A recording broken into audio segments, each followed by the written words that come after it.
আদম নবীর জীবনের কোন ঘটনাকে ভুল ব্যাখ্যা করে তারা গুনাহগার সাব্যস্ত করে? ঘটনা হলো জান্নাতে নিষিদ্ধ গাছের ফল খাওয়ার ঘটনা। আমি আশা করি মুসলমান হিসাবে আপনারা জীবনে কোনো না কোনো সময় কোনো না কোনো আলেমের মুখে শুনে থাকবেন, আল্লাহ আদম সৃষ্টি করার পর পৃথিবীতে পাঠাবার আগে কিছুদিনের জন্য জান্নাতে বসবাস করতে দিয়েছিলেন এবং বলেছিলেন, আদম তোমার বিবি হাওয়াকে নিয়ে জান্নাতে যেখানে ইচ্ছা বসবাস করো, সব রকমের ফলমূল খাও, শুধু একটি গাছের ফল খেতে নিষেধ করেছিলেন। শেষ পর্যন্ত ইবলিসের দুকায় পড়ে আদম নিষিদ্ধ গাছের ফল খেয়েছিলেন। এই হইল ঘটনা। এই ঘটনাকে যারা ভুল ব্যাখ্যা করে তারা ব্যাখ্যাটা এভাবে করে যে আল্লাহর আদেশ নিষেধ লঙ্ঘন করলেই গুনাহ হয়, আর আদম তো লঙ্ঘন করলেন যে এটা পরিষ্কার কথা। যেহেতু আল্লাহর আদেশ নিষেধ লঙ্ঘন করলেই গুনাহ হয় আর আদম লঙ্ঘন করেছেন, তাই এই লঙ্ঘনের কারণে আদম গুনাহগার সাব্যস্ত হয়েছে। একটু সময়ের জন্য যদি এই ব্যাখ্যাটা মেনে নেওয়া যায়, তাহলে বলুন তো আল্লাহর যে একটা মূলনীতি কি ছিল? কোনো গুনাহগারকে নবী বানাই না, আর যাদেরকে নবী বানাই এরা জীবনে কোনোদিন গুনাহ করে না।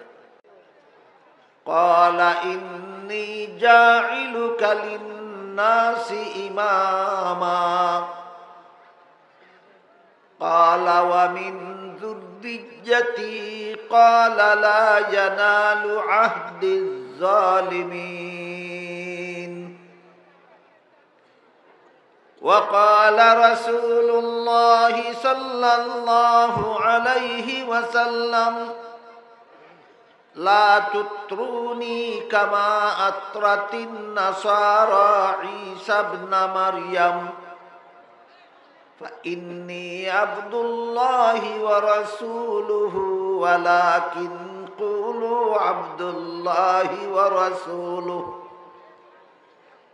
أو كما قال عليه الصلاة والسلام।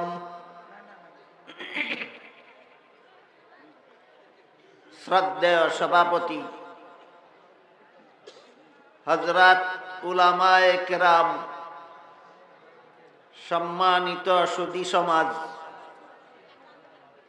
দূর দূরান্ত থেকে আগত সর্বস্তরের মুসলমান ভাইয়েরা আমার ও আমার পর্দার আড়ালে বসা মা ও বোনেরা,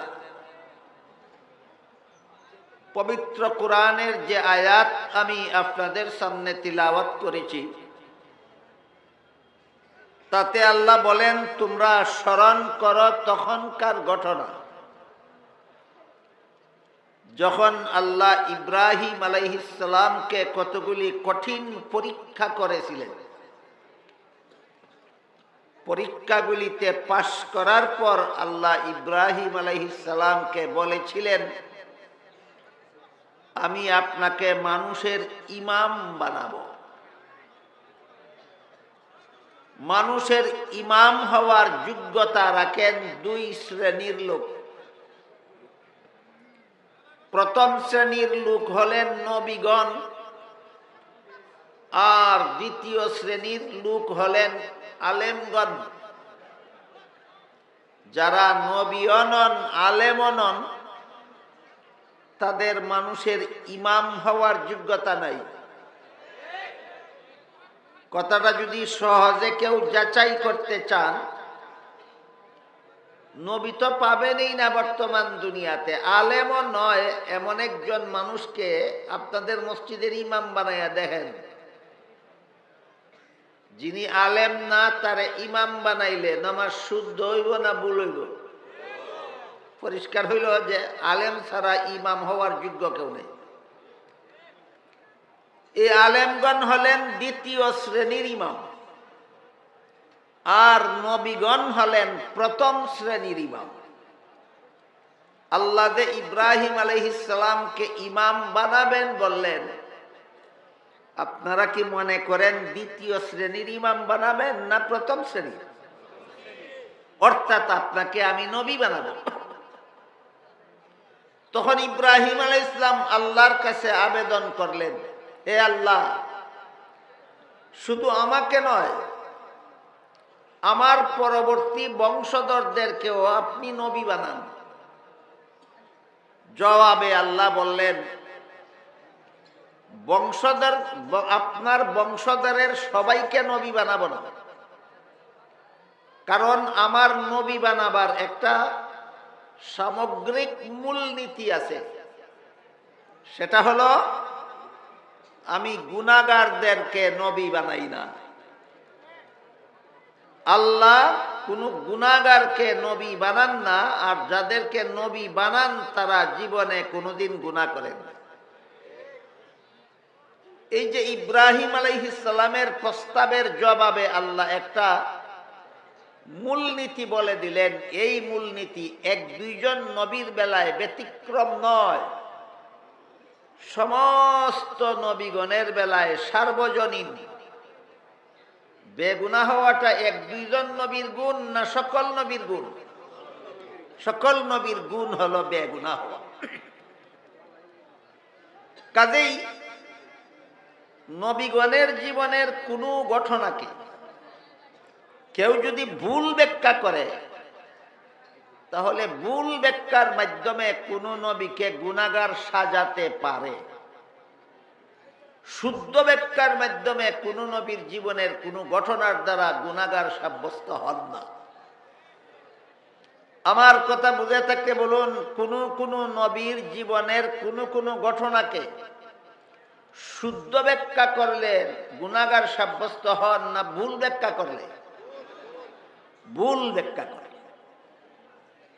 মুসলমান সমাজে দেখা যায় প্রায় এমন কিছু লোক বা এমন কিছু দল পাওয়া যায় যারা বিভিন্ন নবীর জীবনের বিভিন্ন ঘটনাকে ভুল ব্যাখ্যা করে নবীকে গুনাহগার সাব্যস্ত করে।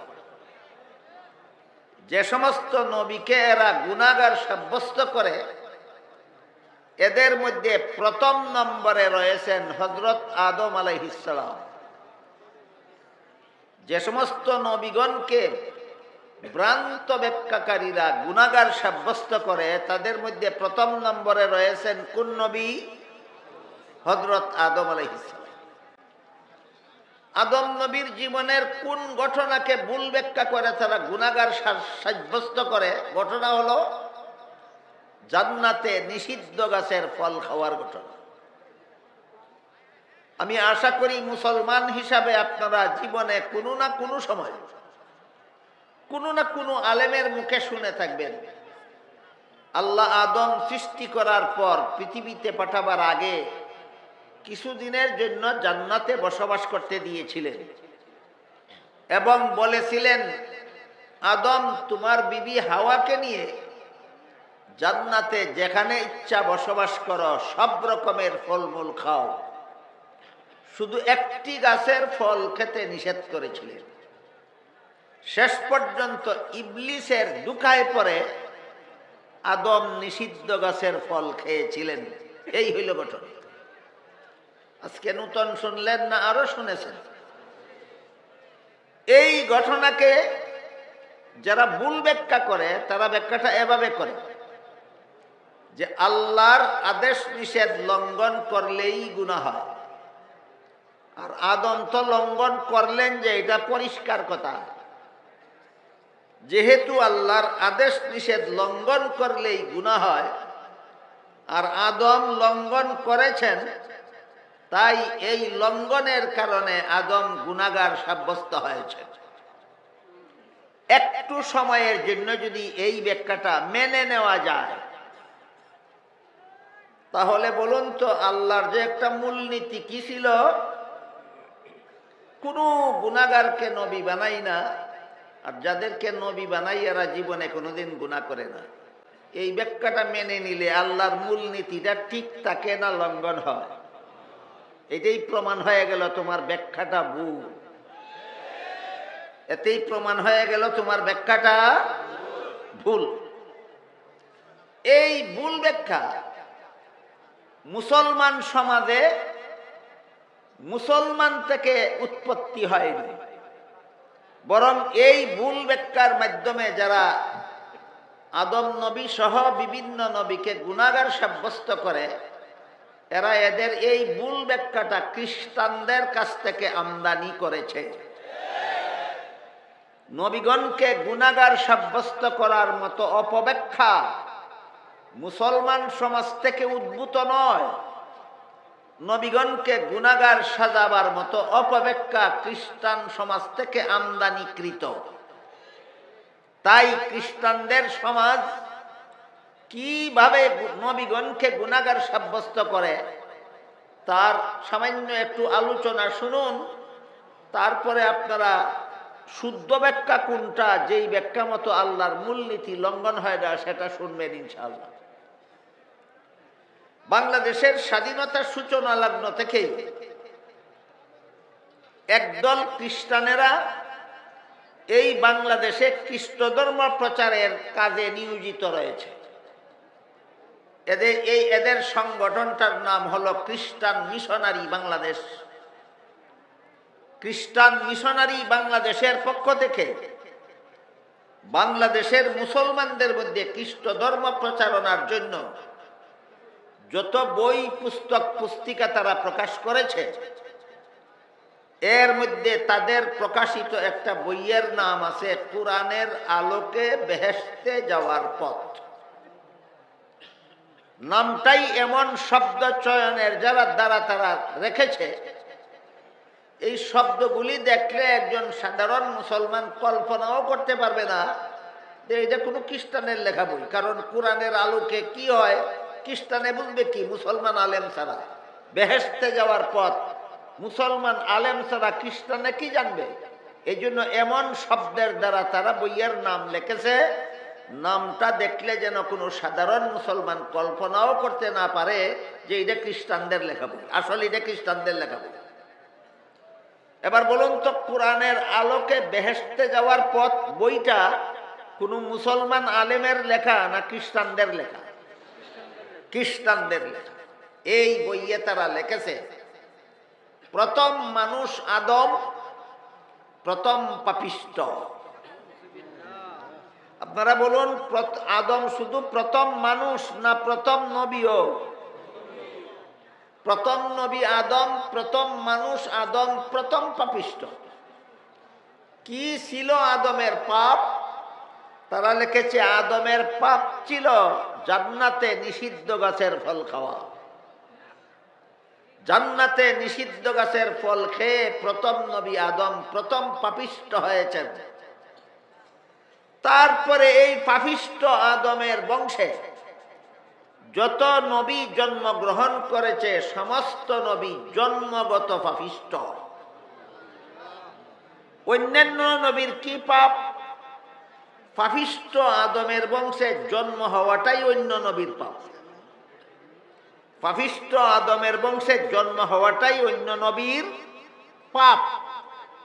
আমরা লিখেছি না খ্রিস্টানেরা লিখেছে? খ্রিস্টানেরা লিখেছে। প্রথম নম্বর কথা লিখেছে প্রথম নবী আদম প্রথম পাপিষ্ট। 2 নম্বর কথা লিখেছে পাপিষ্ট আদমের বংশে জন্মগ্রহণকারী সমস্ত নবী জন্মগত পাপিষ্ট। অন্যান্য নবীর পাপ ছিল পাপিষ্ট আদমের বংশে জন্ম হওয়াটাই তাদের পাপ। 3 নম্বর কথা লিখেছে কাজেই আল্লাহ একজন নবীকে নিষ্পাপ বানাবার জন্য, একজন নবীকে বেগুনাহ নবী বানাবার জন্য তাকে আর আদমের বংশে জন্ম না দিয়া আল্লাহ নিজের ঔরসে জন্ম দিলেন। তিনি হলেন হযরত ঈসা আলাইহিস সালাম। ঈসা আলাইহিস সালাম নিষ্পাপ নবী, বেগুনাহ নবী। কিভাবে বেগুনাহ হলেন? পাপিষ্ট আদমের বংশে জন্ম না হয়ে আল্লাহর ঘরে জন্ম হওয়ার কারণে তিনি বেগুনাহ নবী। আর বাকি সমস্ত নবীগণ পাপিষ্ট আদমের বংশে জন্ম হওয়ার কারণে তারা জন্মগত পাপিষ্ট। আর আদম নিষিদ্ধ গাছের ফল খাওয়ার কারণে জান্নাতে আদম পাপিষ্ট। খ্রিস্টানদের লিখিত বইয়ের মর্মটা বুঝে থাকলে এবার বলুন, কোন কোন নবীর জীবনের কোন কোন ঘটনাকে অপব্যাখ্যার মাধ্যমে সেই নবীকে গুনাহগার সাব্যস্ত করার মতবাদ ইসলামী মতবাদ না খ্রিস্টানি মতবাদ? এটা ইসলামী মতবাদ নয়, এটা হলো খ্রিস্টানি মতবাদ। আমাদের বর্তমান সমাজে মুসলমানদের মধ্যে বিভিন্ন নবীর জীবনের ঘটনাকে অপব্যাখ্যার মাধ্যমে গুনাহগার সাব্যস্ত করার মতো খ্রিস্টানি মতবাদ দীর্ঘদিন যাবৎ চলে এসেছিল। ইদানিং কালে বিগত 15-20 বৎসর যাবৎ আরেকজন নূতন এইরকম খ্রিস্টানি মতবাদ মুসলমান সমাজে চালু করার জন্য আবির্ভূত হয়েছেন। তিনি হলেন স্বঘোষিত আমির সাদ সাহেব। নির্বাচিত আমির না স্বঘোষিত? নিজেকে নিজে আমির বলে ঘোষণা করাটাই ইসলামে হারাম। নিজেকে নিজে আমির ঘোষণা করাটাই ইসলামে হারাম। হারাম পদ্ধতিতে সে নিজেকে নিজে আমির বলে ঘোষণা দিয়ে যারা তাকে অন্ধভাবে মেনে নিয়েছে তাদেরকে সাদপন্থীও বলা হয়, এতাআতীয় বলা হয়, সাদিয়ানীও বলা হয়। কেউ কয় সাদপন্থী, কেউ কয় এতাআতী, কেউ কয় সাদিয়ানী। গোলাম আহমদ কাদিয়ানীরা যারা নবী মানে তারারে কয় কাদিয়ানী, আর সাদ রে যারা আমির মানে তারারে কয় সাদিয়ানী। এই সাদ সাহেব তার বিভিন্ন বক্তৃতায় বলেছেন হযরত জাকারিয়া আলাইহিস সালাম শাস্তিযোগ্য অপরাধ করেছিলেন আল্লাহর দরবারে। হযরত ইউসুফ আলাইহিস সালাম আল্লাহর দরবারে শাস্তিযোগ্য অপরাধ করেছিলেন। হযরত মুসা আলাইহিস সালাম আল্লাহর দরবারে শাস্তিযোগ্য অপরাধ করেছিলেন। এমনকি মুহাম্মদুর রাসূলুল্লাহ সাল্লাল্লাহু আলাইহি ওয়াসাল্লাম আল্লাহর দরবারে শাস্তিযোগ্য অপরাধ করেছিলেন। বাংলা ভাষায় যেই অপরাধকে শাস্তিযোগ্য অপরাধ বলা হয়, ফার্সি ভাষায় এইটাকেই গুনাহ বলা হয়, আরবি ভাষায় এইটাকেই জুরুম বলা হয়। আরবিতে বলে জুরুম, ফার্সিতে বলে গুনাহ, বাংলায় বলে শাস্তিযোগ্য অপরাধ। সারমর্ম হল সাদ সাহেব, স্বঘোষিত আমির সাদ সাহেব বিভিন্ন নবীর নাম ধরে ধরে বিভিন্ন বক্তৃতায় এদেরকে পাপিষ্ট বা গুনাহগার বলে ঘোষণা করেছেন।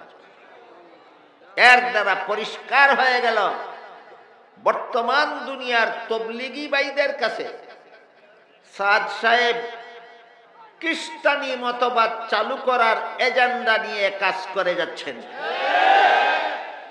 যারাই তাদের এই খ্রিস্টানি মতবাদ মেনে নেবে না তাদের উপর তারা হামলা করতেও দ্বিধাবোধ করে না, জখম করতেও দ্বিধাবোধ করে না, খুন করতেও দ্বিধাবোধ করে না। আমি আপনাদের কাছে জিজ্ঞাসা করতে চাই, নবীকে গুনাহগার না মানলে আপনাকে যদি খুন করে ফেলে তাহলে প্রাণ বাঁচাবার জন্য নবীকে গুনাহগার মেনে নেবেন না নবীকে বেগুনাহ মানার জন্য প্রাণ দিয়ে শহীদ হতে রাজি থাকবেন? এই পর্যন্ত তারা 5 জনকে শহীদ করেছে। টঙ্গীর ময়দানে 6 বছর আগে একজনকে শহীদ করেছে, গত পরশু 4 জনকে শহীদ করেছে। কাজেই এই বিশাল মহাসম্মেলনের মাধ্যমে বাংলাদেশের 17 কোটি মুসলমানের পক্ষ থেকে আমি বর্তমান অন্তর্বর্তীকালীন সরকারের কাছে আপনাদের সকলের পক্ষ থেকে আবেদন জানাচ্ছি, খ্রিস্টানের দালাল, খুনি, সন্ত্রাসী এই 7 গোষ্ঠীকে বাংলার মাটিতে নিষিদ্ধ ঘোষণা করা হোক।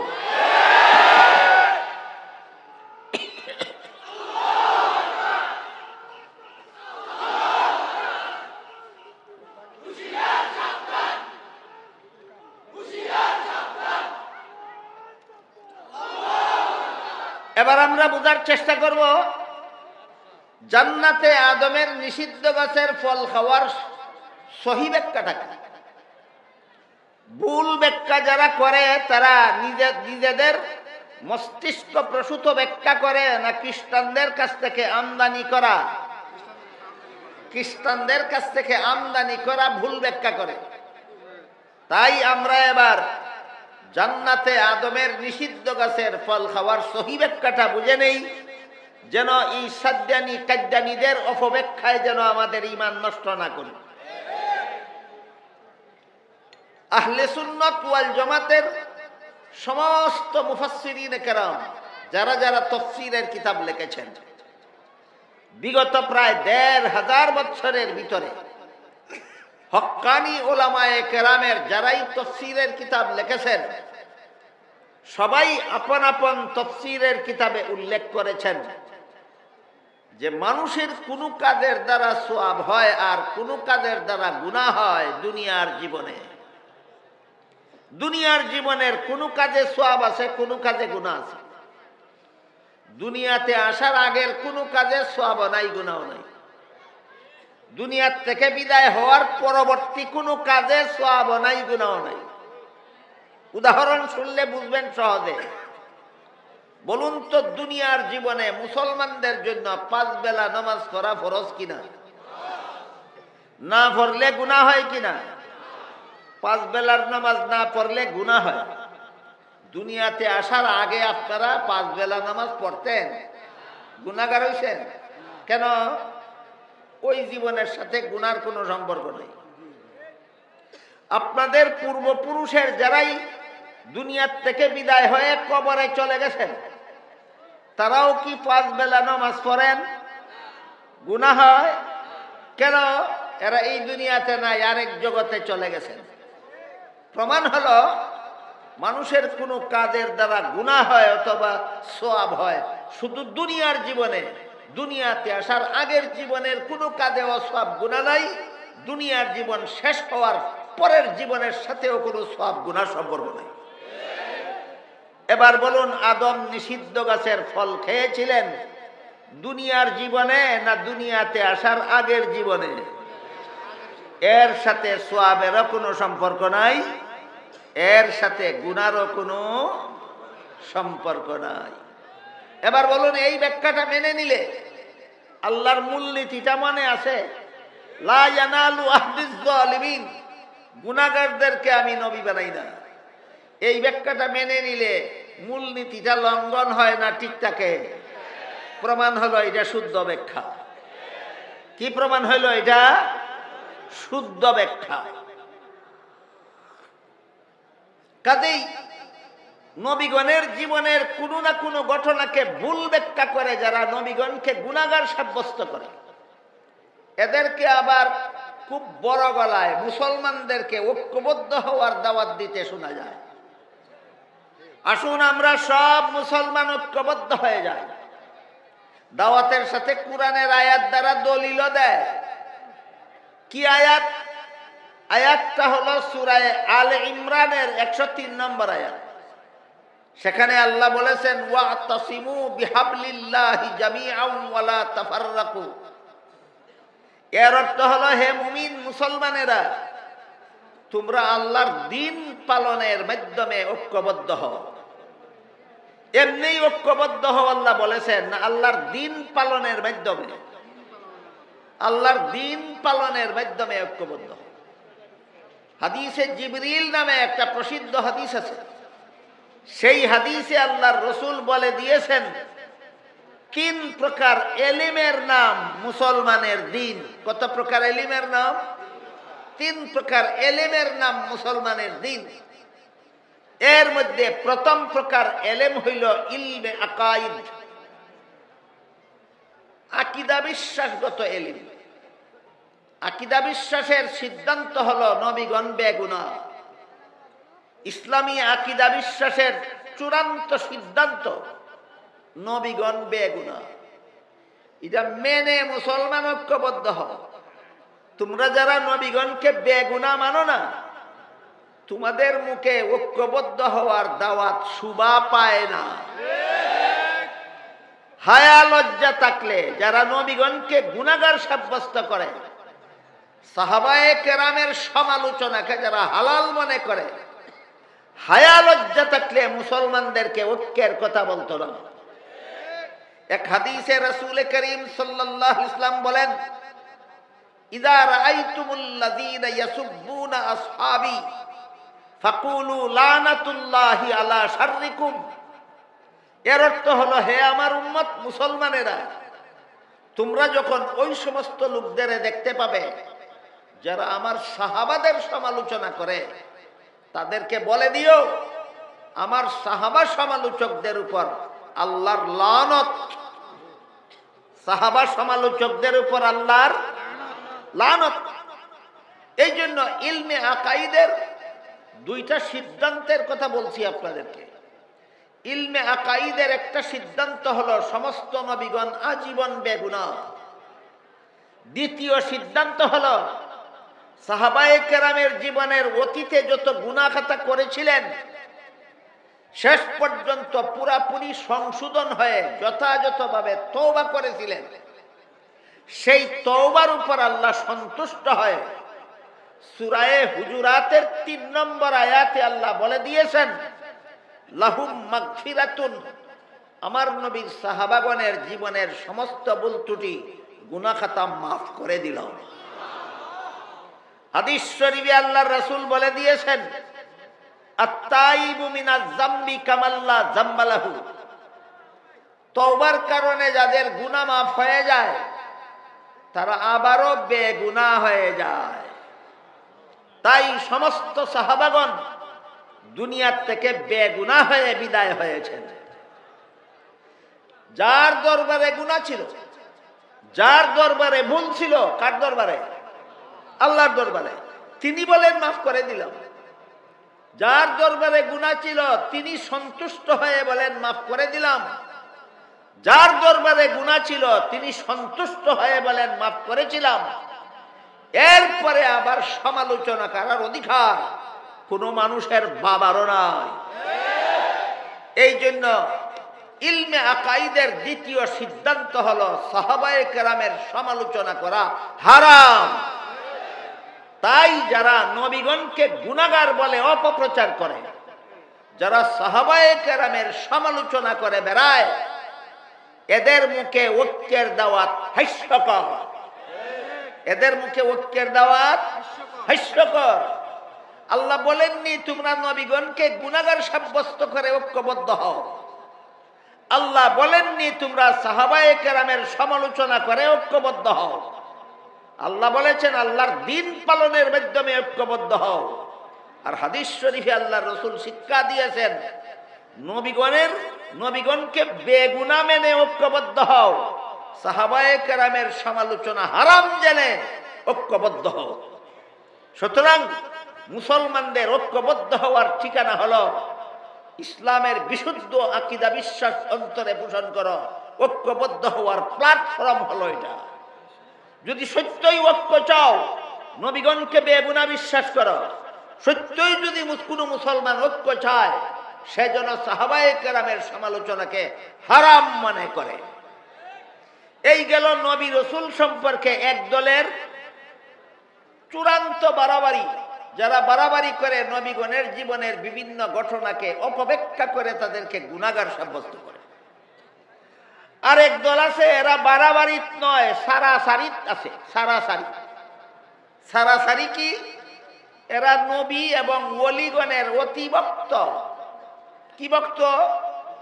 অতিভক্ত। অতিভক্তির তাড়নায় তারা বলে নবী মানুষ না, নবী মানুষ না। আল্লাহ কোরআনে বলেন নবী মানুষ। এক আয়াতে আল্লাহ বলেন, কুল সুবহানা রাব্বি হাল কুনতু ইল্লা বাশারার রাসূলা।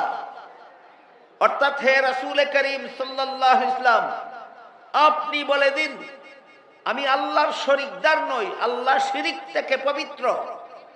আমি মানুষ, রাসূল ছাড়া আর কিছু নই। আমি মানুষ ও রাসূল। আল্লাহ কোরআনে আমাদের নবীকে নির্দেশ দিয়া বলেন, আপনি ঘোষণা করুন আমি মানুষ ও রাসূল। তা আল্লাহ বলতেছেন নবী মানুষ ও রাসূল। আবু জাহাল তার দলবলকে নিয়ে বলতো মানুষ কিন্তু রাসূল না। আর আমাদের সমাজে আরেক দল আছে, তারা কয় রাসূল কিন্তু মানুষ না। আল্লাহ বলেন মানুষ ও রাসূল। রাসূলের যুগে যারা বলতো মুহাম্মদ রাসূল, মুহাম্মদ মানুষ কিন্তু রাসূল না, তাদের দলের নাম হলো আবু জাহালের দল। আর আমাদের যুগে যারা বলে রাসূল কিন্তু মানুষ না, এদের দলের নাম হইল আহমদ রেজা খানের দল। আহমদ রেজা খানের দলটা ইতিহাসে রেজবি নামে পরিচিত। রেজবির দলে কয় রাসূল কিন্তু মানুষ না, আবু জাহালের দলে কয় মানুষ কিন্তু রাসূল না, আল্লাহ কয় মানুষ ও রাসূল। কটা কথা? তিনটা। আবু জাহালের দলের কথা হইল মানুষ কিন্তু রাসূল না, রেজবির দলের কথা হইল রাসূল কিন্তু মানুষ না, আল্লাহর কথা হইল মানুষ ও রাসূল। কটা কথা হইল? কোনটা মানবেন? আল্লাহর কথা। যদি আল্লাহর কথার অর্ধেকটা মানো, অর্ধেকটা মানো না, তোমার মতো এইরকম বাটপারের ব্যাপারে আল্লাহ কোরআনে বলেন আফাতুমিনুনা বিবাদিল কিতাব ওয়া তাকফুরুনা বিবাদ ফামা জাযাউ মান ইয়াফআলু যালিকা মিনকুম ইল্লা খিজয়ুন ফিল হায়াতিদ দুনিয়া ওয়া ইয়াউমাল কিয়ামাতি ইউরাদ্দুনা ইলা আশাদ্দিল আযাব ওয়া মাল্লাহু বিগাফিলিন আম্মা